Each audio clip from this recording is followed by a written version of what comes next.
Now some corals, particularly like acroporas, have got various growth phases. So after something stressful, such as a storm or moving the coral from one fish tank to another fish tank, it is quite common for the coral to want to go into what's called a growth phase. And during a growth phase, the coral will want to bear as much zooxanthellae as possible to allow it to create as much nutrients as possible, to allow it to grow as much as possible. And when they grow, they want to grow to secure as much surface area as possible to allow them to survive and not be swamped by the other corals, which may have also experienced distress and may also be in growth phase, therefore risk crowding them out, because they don't want to be the little fella down there, and these guys grow them out, so all of a sudden they're not getting light. So when they're in the growth phase, it is possible that they're not quite as colourful because they're bearing their zooxanthellae.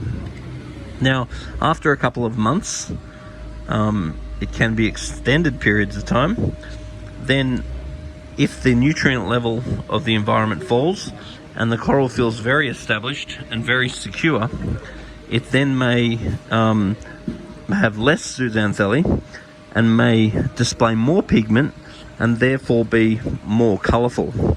So it is very normal when you move these animals to find that they lose the colour for a while, and then you can find that the colour comes back again.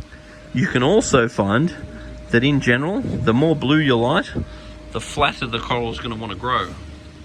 Therefore, it's going to want to take up more surface area, and that would assume to be in a less competitive environment.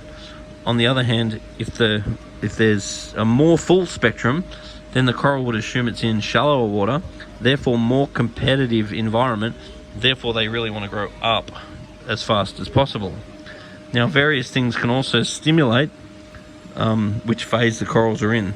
So in a growth phase, generally that will be a higher level of calcium, KH, pH and nutrient, as in phosphate and nitrate. Then in a colour phase, there'll tend to be a lower amount of nutrient.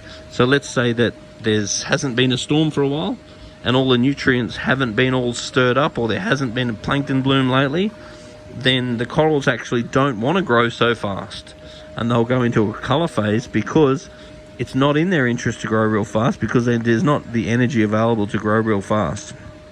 Anyway, if you know about this subject, or you have anything to add, or any experience that you've seen on your aquarium, then make sure you put a little note on the bottom of this video.